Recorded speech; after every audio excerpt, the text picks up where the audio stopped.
Today I wanted to talk about settling down and also adulting things to know before 30.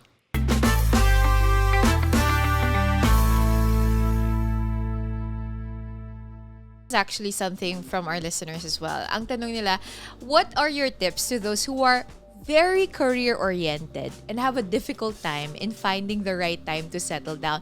The question is always, no, we're just waiting for the right time to settle down. We're just waiting na laging may standard yung tao before they make that jump, right? What would be your tip for people who are kind of on the fence with this? Wait it out until you really feel that it's the right time. Don't force it. I think you'll know. Napaka up here nung sagot na when you know, you know. But it's true because if you think about it, if you're still on the fence and if your priority you think is still career, then that should still be your priority in this at this season of your life. But pag hindi na ganon kahirap yung decision for you, I feel like that would be the time to settle down. And it always has to be pareho kayo ng timing ng partner mo. Pareho kayo ng, 'di ba? Pareho kayo ng season, pareho kayo ng phase kasi hindi lang naman ikaw magde-decide niyan kayong dalawa. People or women in general don't really talk about the emotional toll it takes to carry a child. It's a lot. It's a lot of emotional and mental toll. The general answer will have to be one, God's grace, and two, just a complete devotion to the person that you agreed to marry.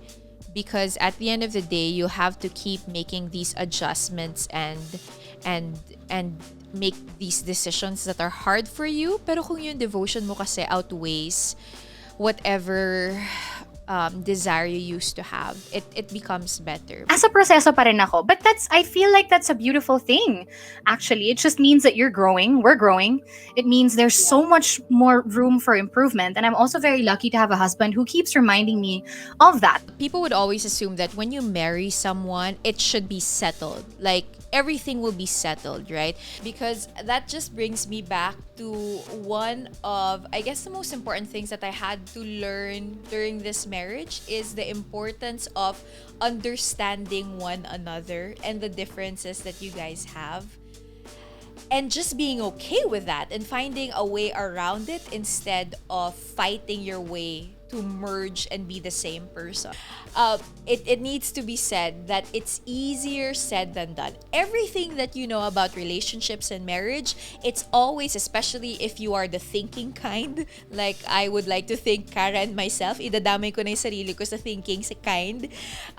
It's so easy to memorize and theoretically understand the important philosophies of making a marriage work. But we're gonna be completely honest with you, we're just winging it. It's always about just winging it, making mistakes, learning from those mistakes, trying not to make those mistakes again, and saying sorry 100 million times and hoping to God, praying to God that you have not yet damaged your partner to the point of no return. That's it. Diba? But now I want to go to adulting things that you wish you had learned before turning 30. Meron ba? Meron ka bang mga bagay na you never really knew or learned in your 20s that you wish you knew before you got into your 30s? Dami! Dami, no? Top 3. Top 3! That I wish I knew when I was in my 20s? Yeah. That I don't need to force someone to love me. Ang ganda naman.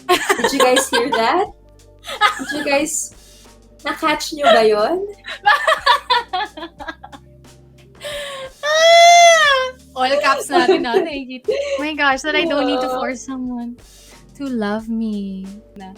Oh my gosh, because I think most of my relationships in my 20s were all about that. I need to be loved. Because I felt like there was always something missing. And I also did see a therapist before I was single for 3 years and before I met Pao. Yun nga I spent a lot of time finding myself, making mistakes along the way, but I think that readied me to finally realize that I don't need to force someone to love me. Someone will love me for who I am regardless of mabaho ba yung pwede ko ba sabihin sa podcast mo yun? Are we very wholesome here? Whether whether my breath stinks in the morning, or whether I go crazy when we fight, I don't need to force someone to love me because I should love me first. Right? And if I don't love me first and love everything about me, then how is somebody else going to love me for me? That cannot be reiterated enough, that you don't need to force someone to love you. And you know what? Kasi the reason why I love what you just said is because that applies not just in relationships but also in friendships, in work, 'di ba? In the people around you. In your 20s, you're constantly trying to make people love you. And that's why social media is so popular, because you're getting that kind of affirmation na, oh, this person loves you, this person likes your post, this person has retweeted your tweet or seen your TikTok, etc., etc. That's why we love those things. That's why it's so popular with young people, because we have that inherent need to be constantly, yes, loved and taken care of. And to have that kind of realization na I don't need to make someone love me is one of the most powerful lessons that you can get from your 20s and take into your 30s and beyond.